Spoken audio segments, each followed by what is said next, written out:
आए हुए मेरे प्यारे साथियों, सबको मेरा सादर प्रणाम। मैं हर दिन किसी न किसी नए विषय पर आप लोगों के साथ चर्चा करता हूं और उम्मीद करता हूं कि मेरी इस चर्चा से कुछ न कुछ जीवन में आप लोगों को प्रभाव पड़ा होगा।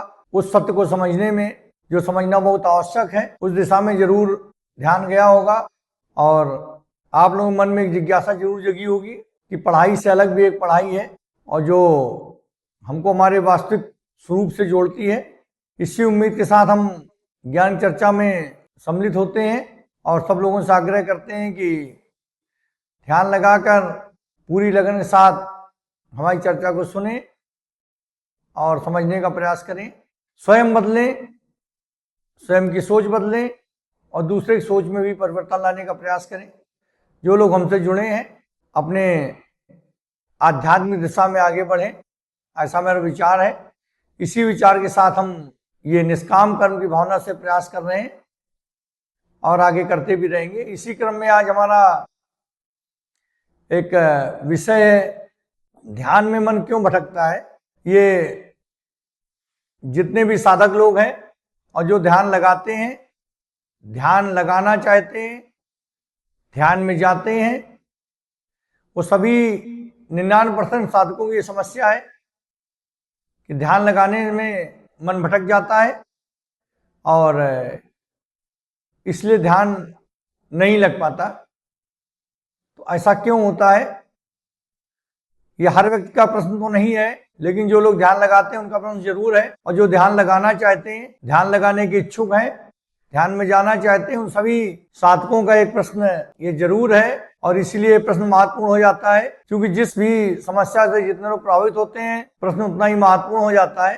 ये सृष्टि का नियम है। तो ध्यान में मन क्यों भटकता है, एक महत्वपूर्ण प्रश्न हो जाता है। कहावत है कि मन चंगा तो कटौती में गंगा। यदि हम ध्यान करते समय सो जाए या हमारा मन भटक जाए, अगर वह गंगा किनारे पे बैठा होगा तो भी वो गंगा स्नान से वंचित रह जाएगा। कहने का मतलब ये है कि अगर मन भटक गया, ध्यान में मन नहीं लगा, तो फिर क्या मतलब रह जाएगा।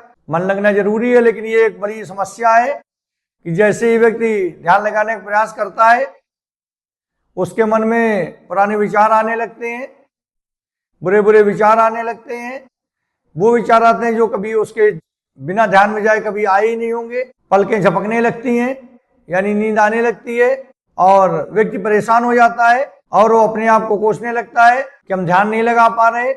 अपने मन से लड़ने लगता है, अपने मन से जूझने लगता है कि हमारा ध्यान क्यों नहीं लग रहा, और इस तरह से व्यक्ति परेशान हो जाता है और उसका ध्यान नहीं लग पाता। स्वामी विवेकानंद जी ने इसकी तुलना, अपने मन की तुलना एक चंचल बंदर से की है। हमारा मन एक चंचल बंदर है, बंदर एक चंचल बंदर है, जिसको दारू पिला दी जाती है तो और चंचल हो जाता है और फिर उसे अगर बिच्छू डंक मार दे तो तड़पने लगता है और अंत में उसे भूत चढ़ जाता है। ऐसा इसलिए कहा गया है, शराब हमारी वासनाएं हैं। मन तुम्हारा वैसे भी चंचल था, उसे शराब पिला दी गई, यानी वासनाएं शराब है, तो वासनाओं की वजह से और चंचल हो जाता है। और फिर डंक मारने के बाद जो है तो ईर्ष्या रूपी डंक है जो मन को लगता है, तो मन तड़पने लगता है। और भूत जो है हमारा अहंकार है, अंत में उसमें भूत चढ़ जाता है, यानी मन तो चंचल होता ही है और उसमें वासनाएं प्रभावित कर गई उसको, तो और चंचल हो गया। अब इसके बाद ईर्ष्या से वो तड़पने लगा और अंत में अहंकार आ गया मन में। और जब आप इस पागल मन को जबरदस्ती एक जगह बैठाने का प्रयास करते हैं तो ये मन तुम्हारे काबू में नहीं रहता, विद्रोह करने लगता है। जैसा हमारे बुजुर्ग कह गए हैं कि रस्सी जल गई पर उसकी ऐठन नहीं गई, उसका बल नहीं गया। हमारे पुराने विचार आते भी उसी रस्सी के बल की तरह हैं। शरीर को जबरदस्ती हम पद्मासन में बिठा तो सकते हैं, लेकिन मन को हम रोक नहीं सकते। शरीर को तो हम बिठा सकते हैं, लेकिन मन को नहीं रोक सकते। मन हमारा फिर इसी संसार में वापस आने लगता है। साधकों, यहाँ हम लोगों से एक बहुत बड़ी गलती होती है, हम मन को दबाने का प्रयास करते हैं, मन से लड़ने का प्रयास करते हैं, मन विद्रोही हो जाता है। क्योंकि हम लोग अक्सर मन को दबाने का प्रयास करते हैं, पद्मासन में बैठ तो सकते हैं, मन को नहीं रोक सकते। अभी हमने ऐसा कहा, वैसे ही है कि मन को हम दबाने का प्रयास करते हैं, मन विद्रोही हो जाता है और यही यही हम लोग सबसे बड़ी गलती है कि मन को दबाने का प्रयास करते हैं। हम लोगों को चाहिए कि जो विचार हमारे मन में आ रहे हैं, जब हम ध्यान में बैठे, जो विचार मन में आ रहे हैं उनको हम साक्षी भाव से देखें। जैसे जब हम रोड किनारे खड़े हैं तो गाड़ियों को आते जाते देखते हैं, हम गाड़ियों के साथ चले नहीं जाते हैं, गाड़ियों को आते जाते देखते हैं। ऐसे हम लोगों को चाहिए कि जो हमारे मन में विचार आते हैं उनको हम साक्षी भाव से देखें, उनके साथ बहें नहीं, उनको साक्षी भाव से देखें। एक मन आएगा चला जाएगा, फिर एक विचार आएगा चला जाएगा, फिर विचार आएगा फिर चला जाएगा। जैसे गाड़ियां आती चली जाती, एक गाड़ी आई चली गई, दूसरी गाड़ी आई चली गई, तो इसी तरह हम उसको साक्षी भाव से देखें। अक्सर महसूस किया होगा कि जैसे ही आप ध्यान में बैठते हो, माला हाथ में आती है, वैसे ही नींद आने लगती है, पलक झपकने लगती है। ये समस्या आती है क्योंकि मन को लगता है कि अगर व्यक्ति गहरे ध्यान में उतर गया तो उसका राज खत्म हो जाएगा। तो ये भी एक मन की चाल है कि व्यक्ति को ध्यान में नहीं उतरने देता, और हम लोग अपने आप को कोसने लगते हैं। यही पे हम लोगों में मिस्टेक हो जाती है। इसलिए हम लोगों को विचारों को साक्षी भाव से देखना चाहिए। जैसे सड़क पर चलती हुई गाड़ियां, उसी तरह विचारों को आते जाते देखते रहना चाहिए, लेकिन विचारों से लड़ना नहीं चाहिए। हम साक्षी भाव से देखें, उससे लड़ाई करें नहीं, लड़ने में अपना एनर्जी न वेस्ट करें। और इस तरह से हम अपने मन को अपने ध्यान में लगा सकते हैं। मन आपका शत्रु नहीं, वो एक बिगड़ा हुआ बच्चा है।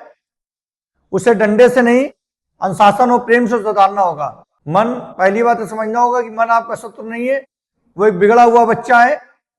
जैसे बताया कि बिगड़ा हुआ बंदर है, एक चंचल बंदर। तो मन, पहली बात तो ये क्लियर है कि मन शत्रु नहीं है आपका, बिगड़ा हुआ बच्चा है, उसको डंडे से नहीं, अनुशासन और प्रेम से सुधारना होगा। जैसे एक पुरानी कहावत है, अधियल गगरी छलकत जाए, वैसे ही हालत हमारे साधकों के लिए है कि जो बिना विधि और बिना तैयारी के साधना में कूद जाते हैं, वो कहीं इधर भटकते हैं कि उधर भटकते हैं।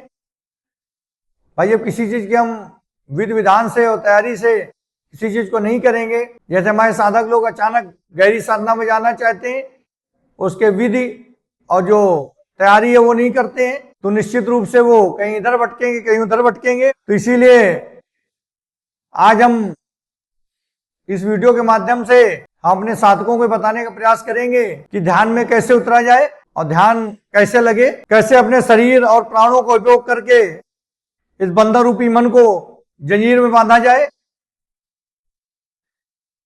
प्राणों और शरीर को उपयोग करके कैसे इस मन रूपी बंदर को जंजीरों में बांधा जाए, इसको समझने का प्रयास करेंगे। हम जानेंगे कि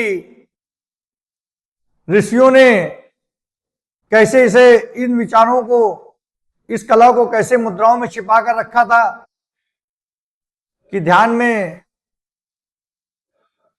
कैसे उतरा जाए। अगर देखा जाए तो अक्सर गलती हमारे मन की ही नहीं होती है, बल्कि हमारे बैठने की तरीके की भी होती है। असलियत में होता यह है कि हमारी बैठने की जो पोजीशन है उसका बहुत ही महत्व है। हमारी जो ऊर्जा है वो अक्सर, हमारी गलती हमारे मन की नहीं होती, हमारे बैठने के तरीके की होती है। जब भी हम बैठें, अपने मेरुदंड को सीधा रखें और गर्दन को सीधा रखें, एक सीध में रखें कमर और गर्दन को और मेरुदंड को।